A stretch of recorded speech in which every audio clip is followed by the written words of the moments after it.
Hello दोस्तों, maths academy में आपका स्वागत है। और हमने 10th मैथ की सीरीज को स्टार्ट कर रखा था, जिसके अंदर वेरी इंपॉर्टेंट क्वेश्चन कर रहे थे। और आज हम Deepak revision model test paper number 3 करेंगे।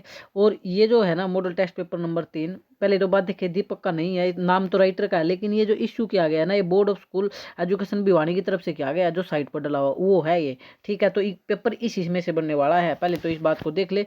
और इस वीडियो की खास बात क्या है, जरा उस पर भी गौर करना। आज क्या करेंगे हम, ये तीन तीन ये जो खंड गया आएगा आप लोगों का, जो तीसरा भाग होगा आपका, उसमें 3 अंकों के 6% आएंगे, यानी 3 गुणा 6 18 नंबर आज आपके बिल्कुल पक्के कर लेंगे। और इसी लेवल के आपके सामने क्वेश्चन होंगे। और ये क्वेश्चन वही डाले हुए हैं जो कि बार बार क्वेश्चन रिपीटेड है। ये मत सोचना कोई ये नए क्वेश्चन है, ये वो क्वेश्चन है जो कि बोर्ड ने पहले भी आज तक के जो एग्जाम लिए हैं उनके अंदर आए हुए हैं। तो ये वही है, तो उनको आज पक्का कर लेते हैं। देख ले आपकी कितनी तैयारी, आपको ये भी पता लग जाएगा। चले देखिए, इस क्वेश्चन की बात कर लेते हैं, क्वेश्चन नंबर फर्स्ट की। तो देखिए क्वेश्चन नंबर फर्स्ट में क्या है, किसी खेल के मैदान के चारों एक वृत्ताकार पथ है, इस मैदान का एक चक्कर लगाने में सोनिया को 18 मिनट लगते हैं, जब किसी मैदान का एक चक्कर लगाने में रवि को 12 मिनट लगते हैं। मान लीजिए कि दोनों एक ही स्थान पर और एक ही समय पर चलना प्रारंभ करके एक ही दिशा में चलते हैं, तो कितने समय बाद वे पुनः प्रारंभिक मिलेंगे। देखिए एक खेल का मैदान है जो वृत्ताकार है, ये देखिए खेल का मैदान है जो वृत्ताकार है, और इसके अंदर क्या है, एक चक्कर लगाने में सोनिया को, मान लो सोनिया यहाँ से दौड़ी और सोनिया को यहाँ से यहाँ तक भागने में, यहीं आने में जहाँ से दौड़ी थी 18 मिनट लगे। कितने मिनट लगे? 18 मिनट लगे। सोनिया को ला मैं ये लिख देता हूँ, सोनिया को 18 मिनट लगे।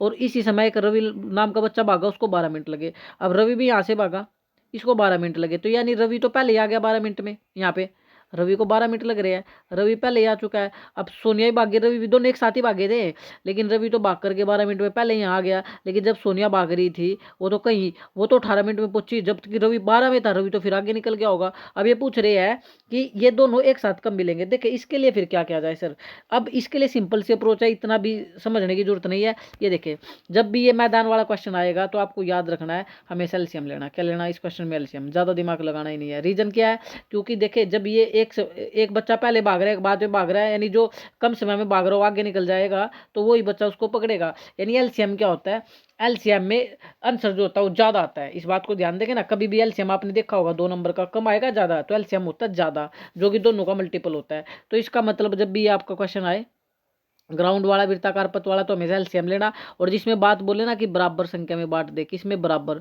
ठीक है, बराबर बांट दे, जब ये शब्द बराबर लिखाएगा तो उसमें एलसीएम लेना होता है। लो मैंने आपको खोलकर बता दिया। ऐसा भी कोई क्वेश्चन आ जाए जिसमें बराबर शब्द लिखा हो, कि बराबर पंक्तियों में बांट दिया, बराबर आम दिए, कुछ भी अगर बराबर शब्द दिख जाए आपको, तो आप बिना हिचके समझे एलसीएम निकाल देना। और ये ग्राउंड वाला क्वेश्चन आए तो आप क्या निकाल देना? एलसीएम निकाल देना। अब देखिए अब तो कुछ इसमें क्वेश्चन में बचता ही नहीं है भाई, क्यों? 2 डाटा था, एक है 12 मिनट और एक कितने? 18 मिनट। तो इसका एलसीएम लेना है 12 का और 18 का।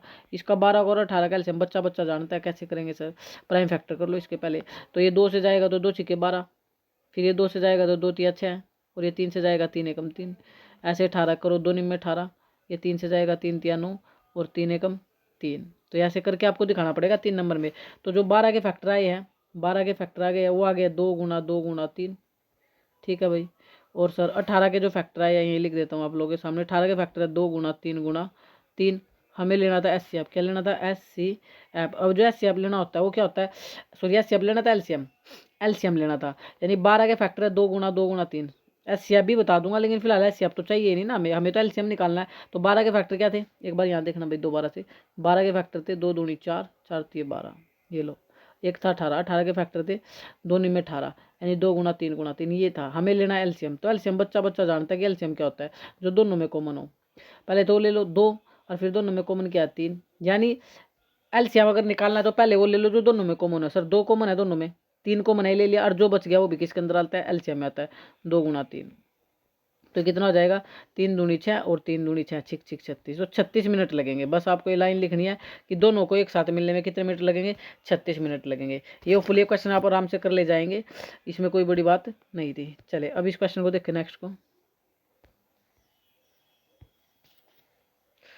नेक्स्ट में क्या बोल रहा है, नेक्स्ट में आप लोगों से पूछ रहा है कि एक द्विघात बहुपद है 4u² + 8u के शून्य ज्ञात करने हैं तथा इनके बीच सत्यता की जांच भी करनी है, रिलेशनशिप भी निकालना है आपको, इसके शून्य निकालने हैं। 4u + 8u, अच्छा क्वेश्चन आया हुआ है पहले भी question. 4u + 8u, 4u + 8u के शून्यकों की जांच करनी है।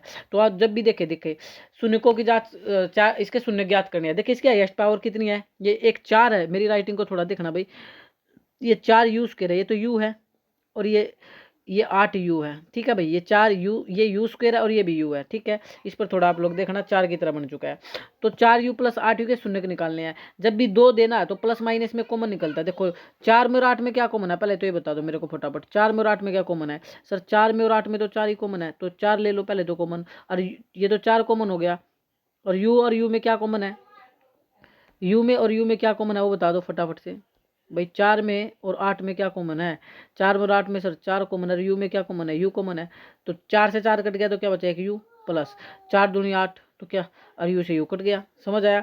तो जब रिलेशन मल्टीप्लाई आए तो बराबर 0। यानी मैंने क्या किया, इस 4 में और 8 में कॉमन लो पहले। 4 में और 8 में क्या कॉमन है? 4 कॉमन है। यहाँ यू 2 बार है, यहाँ यू 1 बार है, तो यू तो कॉमन है। तो यहाँ 2 यू था, 1 यू बचेगा, यहाँ यू कट गया। तो जब रिलेशन मल्टीप्लाई होता है इनका फैक्टर का तो बराबर 0। तो इसका मतलब हो जाएगा कि 4 यू बराबर भी 0 है और यू प्लस 2 भी क्या है? 0 है। तो यहाँ पर यू निकाल लो तो 0/4 जाएगा। 0/4 बच्चा बच्चा जानता है सर 0 ही होगा। और यू प्लस का उधर जाकर माइनस हो जाएगा। तो हमारे पास u की वैल्यू एक तो आई 0 और एक आई -2। सत्यता की जांच क्या होती है? सत्यता की जांच ये होती है, देखिए u की वैल्यू एक तो क्या है 0, यहाँ लिख देता हूँ 0, और एक u की वैल्यू है -2।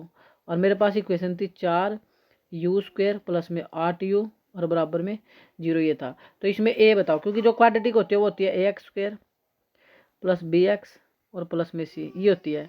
अब जो एक्स स्क्वायर के साथ होता है वो a होता है, जो एक्स के साथ होता है वो b होता है, और जो विदाउट एक्स होता है वो c होता है। तो यहाँ पर देखिए यू स्क्वायर के साथ जो होगा वो a की वैल्यू होगी यानी 4, और जो u के साथ होगा यानी ये देखें ना x की पावर 2 के साथ, x की पावर 2 का कोफिशिएंट a होता है, जिस x की पावर 1 का कोफिशिएंट b होता है। यानी पावर 2 है, पावर 2 वाले का कोफिशिएंट तो a का लगेगा, और पावर 1 u की पावर 1 का कोफिशिएंट क्या होगा? b होगा। तो b की वैल्यू 8 है। और यहाँ पर c है ही नहीं, c की वैल्यू क्या है? 0 है। c की वैल्यू क्या है? 0। सर क्यों भाई? देखे ना c का है, पहले एक्स स्क्वायर हो गया तो एक्स स्क्वायर के साथ a कोफिशिएंट, एक्स के साथ b कोफिशिएंट और पूरी वैल्यू c। अब c नजर नहीं आ रहा तो c की वैल्यू 0 है। अब रिलेशनशिप की जांच करनी है तो क्या करते हैं, योग का रिलेशनशिप की जांच करनी है तो एक बार आप योग करना पड़ेगा आपको और एक बार गुणनफल, बस ये होता है। तो जब योग करोगे, योग का फार्मूला था -b/a।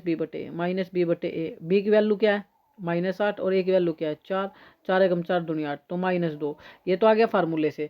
और एक बार क्या करते हैं, जो आपके शून्य निकले थे उनका योग कर दो। योग का मतलब जोड़ना, इनको जोड़ लो।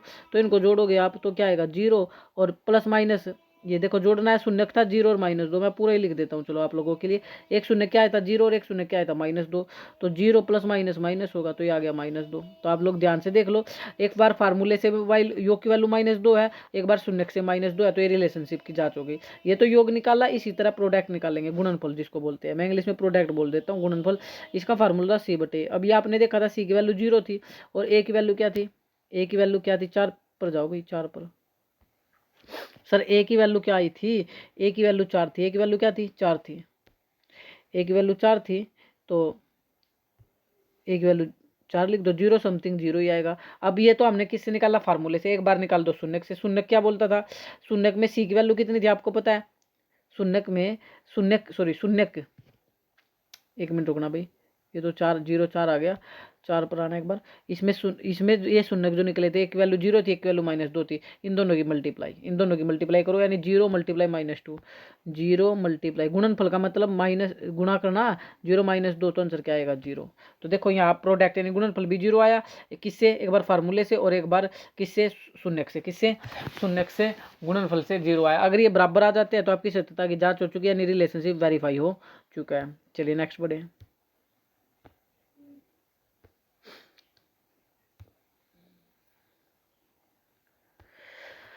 देखिए नेक्स्ट क्वेश्चन क्या है। नेक्स्ट क्वेश्चन में बोल रहा है कि x + y = 5 है और 2x - y = 4 को विलोपन विधि और प्रतिस्थापन विधि से हल कीजिए। और साथ में क्या बोल रहा है, हल कीजिए और कौन सी विधि अधिक उपयुक्त है, ये आपसे पूछ रहा है कौन सी विधि अधिक उपयुक्त है। तो ऐसा कुछ नहीं पूछा जाएगा। 3 नंबर के क्वेश्चन में सिर्फ आपसे बोलेगा x + y को सोल्व कीजिए, तो विलोपन विधि लगा दो या प्रतिस्थापन विधि, नाम भी नहीं आता है, ठीक है। अगर नाम आएगा तो फिर तो आपकी मजबूरी है, विलोपन बोलेगा तो विलोपन से करना पड़ेगा, प्रतिस्थापन बोलेगा तो प्रतिस्थापन से करना पड़ेगा। यहाँ आप किसी एक से कर सकते हो, कोई दिक्कत वाली बात ही नहीं है। तो सर हम किससे करें? देखिए भाई, x + y = 5 है। x + y बराबर क्या है? 5।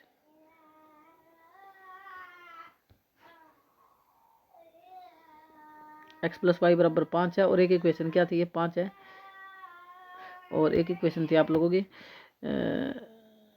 2x - y = 3, 2x - y = 3, 2x minus Y बराबर में 3 ये था। तो इसके नीचे रख दो 2x माइनस वाई बराबर में 3। तो यहाँ से y कैंसिल ही हो रहा है, और 2x और 3x बराबर 5 और 3 8। तो जो x की वैल्यू आ गई वो आ गई 8/3, 8/3।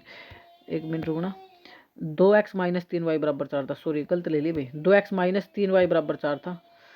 एक मिनट दोबारा करो फिर इसको, 2x माइनस 3y बराबर 4 था, हमने ये गलती ले लिया, 2x माइनस 3y बराबर 4 था। अब आपको क्या काम करना पड़ेगा भाई, आपको एक काम करना पड़ेगा, जो इक्वेशन ये आपकी फर्स्ट मानना, ये इक्वेशन सेकंड मानना, इक्वेशन क्या मानना, सेकंड मानना। वेरी एक्स का कोफिशिएंट सेम कर लो, एक्स का कोफिशिएंट 2 है तो इसकी पूरे की मल्टीप्लाई 2 से कर दो, किससे कर दो, 2 से। तो 2 से करोगे तो क्या हो जाएगा, 2x प्लस में 2y और 5 दूनी 10। अब इसके नीचे रखो 2x माइनस 3y और बराबर में 4, साइन बदलो, ये माइनस ये प्लस और ये माइनस। तो 2x से 2x कैंसिल हो गया, 3y और 2y कितने y हो गए, 5y, 10 और 4 सॉरी 10 में से 4 गया 6। तो y की वैल्यू आ गई 6/5, y की वैल्यू कितनी आ गई 6/5। अब y का मान किस में रख दो, या तो इक्वेशन फर्स्ट में, इक्वेशन सेकंड में, और x मिल जाएगा। और 2x माइनस 3y बराबर 4 ही था, तो ठीक है, y की वैल्यू आ गई 6/5। तो y का मान या तो इक्वेशन फर्स्ट में रख दो या सेकंड में रख दो, जो आपका मन करे, और वैल्यू निकाल लो। x प्लस वाई बराबर 5 है, x प्लस वाई बराबर क्या है 5। ये चलो इस इक्वेशन फर्स्ट में रख देता हूँ, x प्लस वाई बराबर क्या है 5 है, और हमारे पास y की वैल्यू आई थी 6/5, तो रख दो y की वैल्यू क्या आई थी 6/5। तो x प्लस वाई की जगह रख दो 6/5 बराबर में क्या चल रहा है 5। तो x निकाल लो यहाँ से 5, और ये प्लस का उधर जाकर हो जाएगा माइनस का। एलसीएम से बच्चों को लेना आता है, नीचे नीचे गुणा करेंगे, 5 एकम 5 और क्रॉस करेंगे, 5 5 25 और 6 एकम 6। 25 में से 5 गया सर, 25 में से 5 जाएगा तो कितना बचेगा, 20 और 1 गया 19/5। तो 19/5 कौन आ गया, x की वैल्यू आ गई। ये आपसे पूछ रहा था क्वेश्चन में, ये पूछेगा और x और y निकालो, यानी विलोपन विधि से सोल्व करना था, आ गया आपको। इसको बिल्कुल इजी अप्रोच इस प्रकार कर सकते हैं, दोनों निकालने की जरूरत नहीं है, ऐसे एग्जाम में आज तक ही नहीं पूछा गया कौन सी विधि उपयुक्त है। चले कोई भी एक विधि लिखा दो, मैंने विलोपन विधि से निकाल कर आपको दिखा दिया भाई, आप लोग कर लेना, विलोपन विधि से कर लेना। इसको नेक्स्ट क्वेश्चन पर आओ। एक अथवा में भी दे रखा है, एक अथवा में भी दे रखा है, इसको आप खुद करना अथवा वाले को, नहीं तो वीडियो लंबी चली जाएगी। उसके बाद देखिए क्वेश्चन नंबर 30 में क्या बोला हुआ है, ये इंपॉर्टेंट क्वेश्चन है बहुत ही ज़्यादा। यदि कोण ए और कोण बी न्यून कोण है, तो कोस ए और बराबर कोस बी है, तो दिखाइए कोण ए बराबर कोण बी। कोण ए और कोण बी न्यून कोण है, देखो इसको समझाता हूँ, इंपॉर्टेंट क्वेश्चन है। देखिए जब भी कोस ए कोस बी का जिक्र आए तो पहले तो समझ लेना कि राइट ट्रायंगल है, क्या है राइट ट्रायंगल है, कोस ए कोस बी। तो यहाँ पर देखिए जो गिवन है ना, पहले उसको लिख देता हूँ, गिवन यानी दिया है, उसने बोला कि कोस ए बराबर कोस बी है, अच्छी है ये थ्योरम, कोस ए बराबर क्या है कोस बी है। और ये न्यून, और देखिए एक बार दोबारा पढ़ाता हूँ क्वेश्चन को, इसने क्या बोला है, यदि कोण ए और कोण बी न्यून कोण है और कोस ए बराबर कोस बी है, तो ये दिखाना है कोण ए बराबर कोण बी है, ये में दिखाना है। कोण ए और कोण बी न्यून कोण है, न्यून कोण का मतलब होता है 90 डिग्री से कम, तो ये तो 90 है। उसने बोला कोण ए, ये मान लो कोण ए है यहाँ पर, और ये कोण बी है, ये मानकर चलो कि ये कोण है ए है, ये कोण बी है, ये कोण सी है। सर क्यों, क्योंकि कोण ए 90 डिग्री से कम है, त्रिभुज के तीनों कोणों का योग 180 डिग्री होता है। कितना होता है, 180 डिग्री होता है, लेकिन ये तो फिक्स है, ये तो 90 ही होगा, ये तो क्या होगा 90। और उसने बोला कि कोण ए कोण बी 90 से कम है, तो इसका मतलब यही तो कोण है, वो कोण ए और ये कोण बी। ठीक है, इसको नहीं मान सकते आप कोण ए, क्योंकि ये तो 90 का है। बाकी आप ए यहाँ रख लो कोई दिक्कत नहीं, ए यहाँ रख लो कोई दिक्कत नहीं, समझ आ रहे हो ना। यहाँ जहाँ मैंने ए रखा है ना, आप यहाँ बी भी रख सकते हो, यहाँ क्या रख सकते हो, बी भी रख सकते हो, और जहाँ बी रखा है वहाँ आप ए भी रख सकते हो, लेकिन ये सी अपना फिक्स रहेगा, क्योंकि सी 90 डिग्री है। बात इतनी समझ लो, ए यहाँ आ सकता है, मैं दोबारा आपको हाईलाइट करके दिखा देता हूँ, ए यहाँ आ सकता है जो कि लिखा ही है, ए यहाँ भी आ सकता है, लेकिन ए यहाँ नहीं आ सकता इस पॉइंट पर। रीजन यहाँ सी ही बैठेगा, क्योंकि ए और बी को उसने न्यून कोण बोला, न्यून कोण होता है 90 डिग्री से कम, ये फिक्स है क्योंकि 90 होगा। अब 90 जब ये हो गया तो ये दो कोण ही 90 बचे, ये दो कोण क्या बचे 90, यानी 90 से कम होंगे। अब क्वेश्चन को देखकर, अगर इतनी बात समझ आ गई आपको, ये तो गिवन है, जो हमें प्रूफ करना था, जो हमें निकालना था, इसने बोला कोण ए बराबर कोण बी करके दिखा दो, कोण ए बराबर क्या कर दो कोण बी। तो आपको कुछ नहीं करना, सिंपल आप कोस ए निकाल लो, क्या निकाल लो, कोस ए निकाल लो। तो कोस ए फिलहाल देखें, अगर मैं कोस ए निकालूं तो आप लोग देखें यहाँ थीटा ए पर भी है, यहाँ थीटा किस पर है, ए पर ही तो है, ये बेस में पड़ा थीटा ए। तो ए कोस ए का फार्मूला मैंने बच्चों को बता रखा, कोस का फार्मूला था बोस, यानी बी बटे एच, बेस बटे हाइपोटेनिस। बेस क्या है इसमें ए सी, आप देख रहे हो बेस की वैल्यू क्या है ए सी, और हाइपोटेनिस क्या है, हाइपोटेनिस 90 के सामने होता है, यानी ए बी। ये निकालना आ गया आपको सेम। अब ये कोस ए निकाला, क्या निकाला आप लोगों ने, कोस ए, ऐसे क्या निकाल लो कोस बी, क्या निकाल लो कोस बी। तो कोस बी यहाँ निकाल देता हूँ जरा, कोस बी। अब भी इसका ही फार्मूला ही होगा, इसका फार्मूला क्या होगा कोस का, वही बोस बी बटे एच, बेस अपॉन हाइपोटेनियस। लेकिन इस सिचुएशन में याद रखना भाई, अब बेस जो हो गया ना यहाँ बी पर चला गया, बेस किस पर चला गया, बी पर चला गया, इस बात को विशेष ध्यान देना, बेस चला गया इस बी पर। तो जब बेस इस बी पर जाएगा तो यहाँ ध्यान रखना, अब की बार बेस ये होगा आप लोगों का, ये वैल्यू ये बेस होगी, ये क्या होगी बेस, और जो बेस दिख रहा था परपेंडिकुलर वो क्या हो जाएगा परपेंडिकुलर। ये ध्यान रखना जब थीटा बदल जाए, बेस यहाँ चला गया है, जब थीटा बदलेगा ना, जब थीटा बदलेगा जिस पर थीटा होता है वो हमेशा बेस होता है, ये बात ध्यान रखना। जैसे थीटा यहाँ था ना ए पर, तो ये बेस था, ये वैल्यू क्या थी बेस थी, लेकिन थीटा बी पर है तो अब बेस ही हो गया, बेस की वैल्यू ये हो चुकी है। और ये जो आप लोग देख रहे थे बेस था परपेंडिकुलर हो गया, तो बस ये थोड़ा ध्यान करके डालना। तो बेस की वैल्यू है आपकी बार बी सी, बेस की वैल्यू क्या है बी सी, और हाइपोटेनियस सेम ही रहेगा। हाइपोटेनियस पर कभी जिंदगी में फर्क नहीं पड़ेगा, हाइपोटेनियस ए बी ही कहलाएगा, हाइपोटेनियस क्या कहलाएगा ए बी कहलाएगा। बात समझ आ गई, बेस पर फर्क पड़ेगा। बेस क्या था आप लोगों का, बेस वैसे तो ए सी था, लेकिन जब थीटा बदल गया तो बेस हो गया बी सी। अब इसने बोला था कोस ए बराबर कोस बी है, तो आप आराम से लिख सकते हो कि A C upon A B. देखना क्वेश्चन में आप क्या लिख सकते हो, A C upon A B is equal to हो जाएगा सर, किसके इक्वल हो जाएगा, बी सी बटे ए बी, बी सी बटे ए बी, बी सी बटे ए बी, बी सी बटे ए बी, ये बराबर हो जाएगा। सर ये ऐसा क्यों होगा, ऐसा क्यों हुआ, क्योंकि भाई उसने बोल ही रखा था, ये आप गिवन भी लिख सकते हो, सिंपल सी बात है, क्योंकि कोस ए बराबर कोस बी था, ये कोस ए है कोस बी है, ए बी से ए बी कट गया, तो आपका आया ए सी बराबर में बी सी, ए सी बराबर में बी सी। तो आपका जो पूछ रहा था कि कोण ए बराबर कोण बी आ चुका है सर, क्यों, ये इक्वेशन फर्स्ट मानना, लिख देना फ्रॉम इक्वेशन फर्स्ट से, इक्वेशन फर्स्ट से, ये तो लिख दोगे इक्वेशन फर्स्ट से। ये बराबर क्यों है मैं बताता हूँ रीजन क्या है। इसने बोला ए सी बराबर बी सी है, तो आप यहाँ देखो इसमें कॉमन कौन है सी, सी को छोड़ दो, यहाँ कौन बचा कौन ए, और यहाँ कौन बचा कौन बी, बस यहाँ ऑटोमेटिक बराबर है। ये क्या होती है, जब बराबर जब दो भुजाएं बराबर होती है तो उनके सम्मुख कोण बराबर होते हैं, जब भुजाएं बराबर होती है तो उनके सम्मुख कोण बराबर होते हैं। आप बोल रहे ए सी बराबर बी सी है, आप लोगों ने बोला ए सी बराबर बी सी है, ए सी ये रही ए सी, ये रही ए सी, आपने बोला ए सी बराबर है बी सी, ए सी बराबर क्या है ए बी सी, ये लाइन ये आपस में बराबर है। जब ये लाइन आपस में बराबर है, ए सी बराबर बी सी है, तो इसके सम्मुख कोण कौन है, ए सी बराबर क्या था बी सी था, तो इसके सम्मुख कोण है कोण ए, और इसके सम्मुख कोण है कोण बी, तो ये कोण आपस में क्या हो जाएंगे बराबर हो जाएंगे। समझ आ गया, दो सम्मुख कोण नहीं आया तो मैं दोबारा बता देता हूँ। देखिए अगर मैं आपको बोल दूं कि ये भुजा और ये भुजा क्या है बराबर है, तो इसके सामने कौन कौन पड़ा ये कौन, ठीक है, और ये भुजा भी बराबर थी, ये इसके बराबर थी, इसके सामने कौन पड़ा ये कौन, तो ये कौन ऑटोमेटिक बराबर होंगे। यानी हमें अगर ये दो कौन बराबर करने हैं तो ये दो भुजा क्या कर दो बराबर, कंसेप्ट ये था। ये सब पाइथागोरस थ्योरम से आपका हो जाएगा, आप इसको आराम से कर सकते हैं, बिल्कुल भी ईजी अप्रोच से। तो आप हमें कमेंट करके जरूर बताना कि वीडियो कैसी लगी है, वीडियो पसंद आई हो तो आप जरूर शेयर लाइक और सब्सक्राइब करना ना भूलें। जय हिंद जय भारत।